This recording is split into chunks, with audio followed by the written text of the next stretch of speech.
apple covered with foam, acid turning into a cocktail, and jelly living in laboratory flasks? Check out lab pranks in our new video.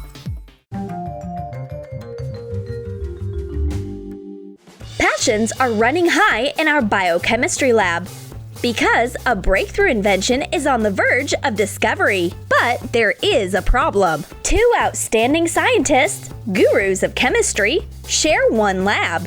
Dr. Botany and Professor Electra. This small lab is way too cramped for such great minds. Plus, a place in the worldwide scientific conference is on the line. The one whose invention wins will get an award and fame. That's why the scientists try to disturb each other however they can.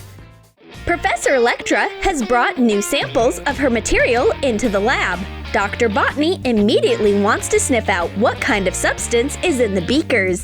But Electra is a tough proton to crack. She will never reveal her secrets to her competitor. There is a sweet treat in the beakers instead of a chemical reagent. Dissolve gelatin in hot water. Take some of it and add different food colorings. Pour the jelly into a beaker with a funnel.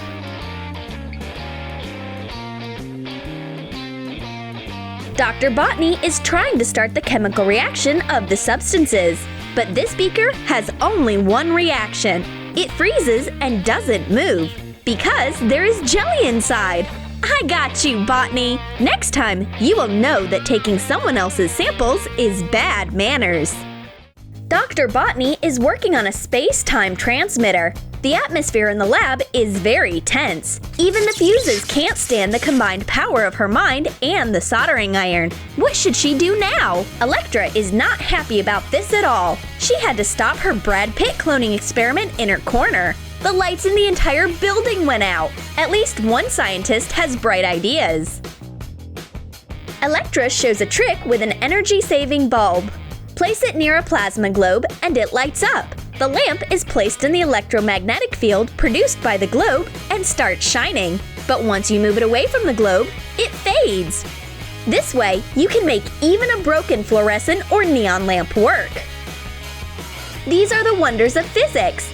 Botany can turn on a lamp even without electricity, but she needs a plasma globe with discharges inside, thanks to Nikola Tesla, who invented this globe more than 120 years ago. And now Botany feels like the goddess of electricity. Dr. Botany comes up with a formula for a perfect drink. Mix some paradise apple juice with some flower pollen extract and add 3 drops of the elixir of happiness. Electra watches her colleague with envy. It can't be true that Botany produced a cocktail which will bring her victory. Electra will distract her from the drink with her formula of sweet acid. Pour some soda into a laboratory flask. Add green food coloring. Attach a warning chemical danger sign. There is one last ingredient left. The professor puts dry ice into the flask to make smoke. The acid cocktail is done. Electra is bravely drinking the toxic substance. Botany is worried about her colleague. Drinking acid just to win is way too much. Did Electra actually produce a formula of safe acid? Now, Botany doesn't consider her own cocktail so unbelievable. She will have to work harder on her recipe. It's time to have a snack. There is nothing that can make Electra skip lunch, not even winning the Nobel Prize. The burger's not going to eat itself, and while Electra is wielding a knife and a fork, the real scientist Botany is inventing something more interesting. She is cooking a molecular dish. Heat chewy candies in a microwave. Add food coloring. Add powdered sugar and mix the sweet mass of different colors. Shape colorful balls and connect them with toothpicks to make molecules. Botany is mixing some selected atoms and electrons. Let's add a steam cooker effect. And pour the potion onto your competitor's plate when it's ready. The chemical reaction starts. Electra's lunch is decomposed into molecules. Edible molecules. They are as good as real candies. At the end of the day, having lunch in a lab means being ready for anything unexpected. Dr. Botany is studying some schemes and graphs, but Professor Electra has already prepared a sticky prank for her. She sneaks a sticky slime into Botany's pocket without her noticing. Doctor is doing inventory on Beakers in the lab. She doesn't even have a clue that there is slime hidden in her pocket. Botany looks for some answers to her experimental questions in her pockets, but she finds a filthy, sticky slime. I see what's going on. It's the work of my colleague. She is the only one who could have possibly generated some extraterrestrial slime in our lab. Electra is thrilled. The prank worked, but Dr. Botany suggests she take a look at her own pocket. Maybe there's a surprise there too. Electra reaches into her pocket and finds a sticky rat. Ew! How disgusting! Botany knows that her competitor is afraid of rodents. That's why she sneaked a toy rat into her pocket. This black rat that sticks to everything around it looks nasty. Well, this is a nice revenge prank for the pocket slime. Electra gives a healthy apple to her colleague. It's simply glowing with health. Cut an apple. Cut out the middle. Fill the hollow with some baking soda. Use toothpicks to attach the top with the cutout stem back to its place.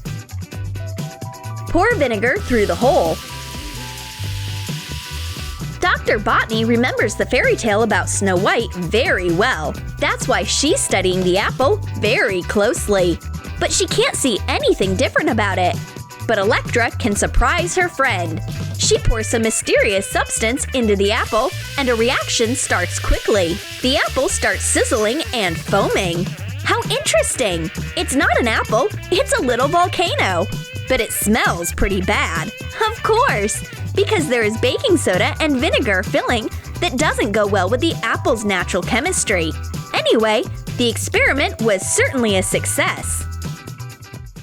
Electra is very eagerly working on her invention. Dr. Botany can't let her competitor make a lot of progress in her work. She will use her fear of rats once again. Some test mice will make Electra shriek with terror and throw her off her track. Put gummy mice into a jar. Attach a corresponding lab sign that says mice. Draw a tag that says, "Eat me," and tie it to the jar. Professor Electra is so terrified of mice that she can't even be in the same room with one. But Dr. Botany doesn't mind mice.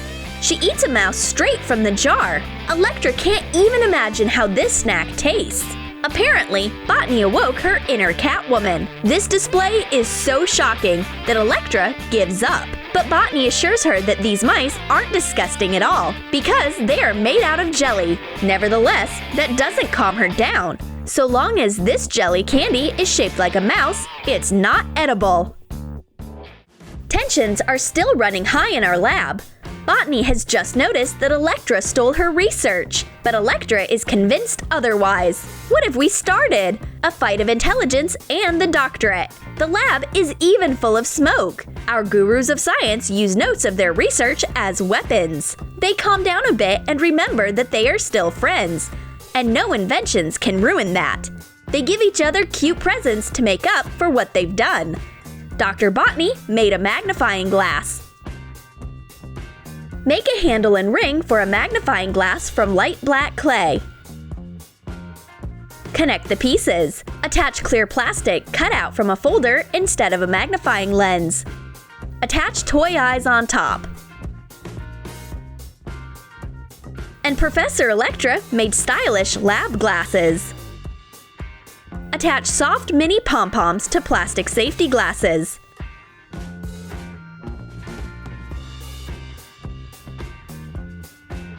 Our professors are great scientists, but they still love presents. They love this funny magnifying glass and these glasses with fluffy pom-poms. They stop competing and start being besties again. The scientists combine their powers. They have more chances to win if they work together. Botany and Electra invent a molecular hyperspace anti-gravity capsule for time traveling together, and they start testing it on themselves.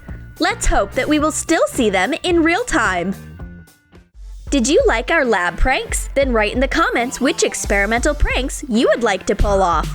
And don't forget to give this video a thumbs up, subscribe to our channel, and click the bell so that you don't miss new creative pranks on Troom Troom.